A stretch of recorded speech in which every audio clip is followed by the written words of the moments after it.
Siapa sih yang tak kenal dengan hutan angker yang satu ini? Terus Al-Skoban masuk dalam kawasan perbatasan antara Kabupaten Kendal dengan Kabupaten Batang yang saat ini menjadi kota Pekalongan. Oke, pada zaman dulu Al-Skoban dibuka oleh Ki Bahurekso yang saat itu menjadi utusan dari Sultan Agung Mataram pada tahun 1602. Pada tahun 1602 terjadi perselisihan antara VOC dan juga Mataram. Nah, Sultan Agung tuh ingin menggempur VOC nih. Nah, karena pasukan waktu itu banyak dari luar Pulau Jawa, sehingga Sultan Agung membuka jalan atau membuka alas Skoban untuk menjadikan beberapa pos dan juga untuk persediaan logistik. Nah, pembukaan ini juga bermaksud untuk membuat lahan untuk mereka makan, sumber daya mereka gitu, untuk makanan mereka lah. Untuk mungkin ditanamin apa gitu. Oke. Pada tahun 1808 sampai 1811 di masa Gubernur Jenderal ke-36 Hindia Belanda yang saat itu bernama Herman Willem Daendels membangun Jalan Raya Pantura yang bermaksud untuk pertumbuhan penduduk dari wilayah Jawa Tengah ke bagian utara. Jalur ini sering disebut dengan The Great Postway pada pemerintahan Gubernur Daendels untuk membangun jalan. Nah, banyak nih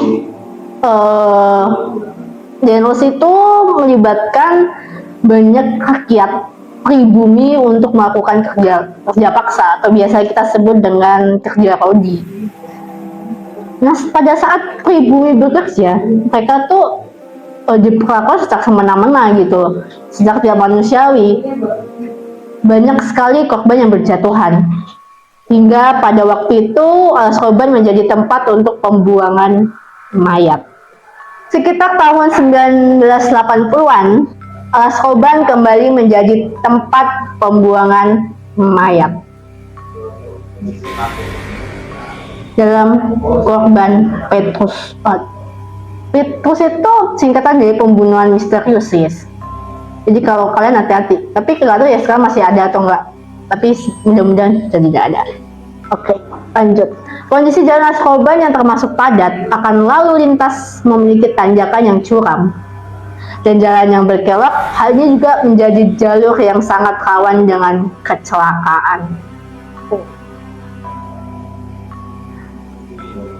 Ketika malam hari tanpa penerangan sama sekali membuat semakin menyeramkan.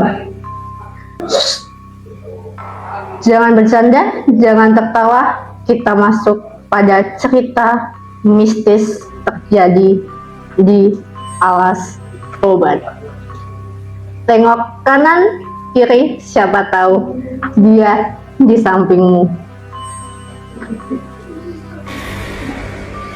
Yang pertama kita masuk bus hantu alas Skoban. Ya, kemarin kita membahas kereta hantu, sekarang ada bis hantu. Pada tahun 1996 menjadi saksi dari adanya bus hantu. Ini ada ceritanya ada seorang pengendara motor dengan cuaca yang buruk tanpa adanya penerangan. Pengendara motor ini merasakan akan adanya kehadiran bis tua yang sedang mengikutinya. Bentuk bis itu kelihatan sudah usang, sedangkan penerangannya juga samar-samar. Bis itu tiba-tiba menembus tubuh si pengendara motor dan menghilang tanpa jejak. Kita masuk ke cerita mistis kedua. Sosok pemburu tumbal. Oke. Biasanya sosok ini selalu menyasar pada bis antar kota. Siapa sih yang nggak kenal sosok yang satu ini? Ya, aduh, gak enak aku mau nyebut, sumpah. Sosok ini merupakan Miss K. Yep. Kunti Lanak. Oh my god. Oke. Si tante ini, kita sebut si tante aja ya biar cute gitu. Oke. Si tante ini sering muncul dengan berbagai gangguan dan menyebabkan sang sopir banting setir hingga terjadinya kecelakaan. Ngomongin sosok si mbak yang satu ini yang legend yang sering ketawa di atas pohon ya, agak gimana gitu, takut awal ya, merinding lagi. Oke, lanjut kita ke cerita ketiga. Itu warung gaib. Ada bis gaib, warung gaib. Aduh. Kisah ini pernah diceritakan kembali oleh akun Twitter yang bernama @bukan hadap. Cerita ini terjadi pada tahun 2001 sampai 2005, di mana ada sebuah keluarga yang saat itu sedang mudik ke Jakarta melewati Alas Roban. Untuk menghindari kemacetan, keluarga ini berangkat dari Sencang pada sore hari melalui jalur Pantura. Perjalanan mereka pun berjalan dengan mulus awalnya. Ketika memasuki kawasan Alas Roban, mobil yang mereka kendarai menabrak sesuatu. Dengan sangat kerasnya hingga sang ayah bergegas untuk mengecek mobil tersebut. Mobil tidak mengalami kerusakan ataupun lecet sama sekali. Padahal dari kerasnya tabrakan itu bisa membuat mobil itu penyok. Harusnya dari tabrakan dahsyat itu ya guys ya, harusnya mobil itu tuh penyok gitu, tapi enggak sama sekali gitu loh. Nah, untuk menghilangkan ketegangannya, mereka mampir di warung pecel lele ya. Saat akan turun dari mobil yang saat itu namanya Hendra, tidak sengaja menyenggol pasak dengan angka 15 km. Wow. Singkat cerita, mereka kembali lagi ke kampung halaman karena trauma akan kejadian waktu itu.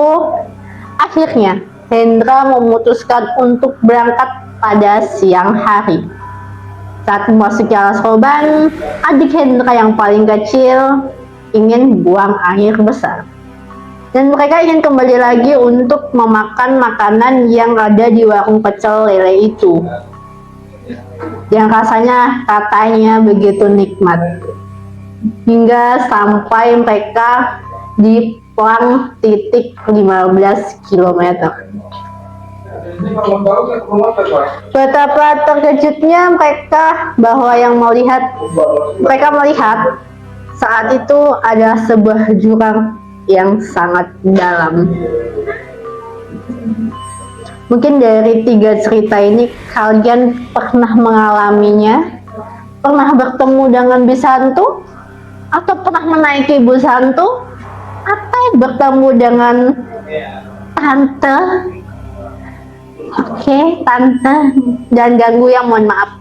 Teman-teman sama tante juga boleh, atau sempat makan di warung pecel lele. Cerita yang terakhir yaitu pengendara motor tidak berkepala. Ini paling nggak ada guys. Oke. Menurut akun yang bernama Circle 888, biasanya sosok ini muncul ketika pengendara dalam keadaan tidak suci dan tidak berdoa sebelum melakukan perjalanan. Hantu tanpa kepala ini adalah salah satu korban kecelakaan di jalur Alas Roban. Dia selalu mengganggu pengendara. Tapi jika kalian menengok ke belakang dari kaca spion, hantu ini akan muncul dan seketika akan menghilang. Muncul, hilang, kayak ghosting. Oke. Mencairkan suasana dikit ya guys ya, takut aing. Terus seketika untuk membuat pengendara tidak bisa konsentrasi hingga kembali menyebabkan kecelakaan. Jadi ada 4 cerita mistis yang terkenal di Alas Roban. Yang pertama tadi apa? Yaitu bis hantu. Kemarin kita sempat ngebahas kereta hantu, sekarang kita bahas bis hantu guys. Mungkin ada, terus ada yang kedua ada si tante yang satu ini, si tante cantik yang selalu bahagia, tertawa ya kan, mau sedih, mau senang, mau stres ya kan, mau dapat tagihan pinjol tetap aja dia ketawa. Nah, di atas pohon. Mana bajunya nggak ganti-ganti lagi, itu mulu yang dipakai. Oke. Yang ketiga tadi pecel lele, tahun pecel lele. Yang keempat adalah orang nggak pakai kepala. Orang nggak pakai kepala, orang nggak pakai kepala. Ya ampun, aduh. Oke, yaudah. Mimin tutup kali ini, kita ketemu di minggu depan. Sampai jumpa dan bye bye. Assalamualaikum warahmatullahi wabarakatuh.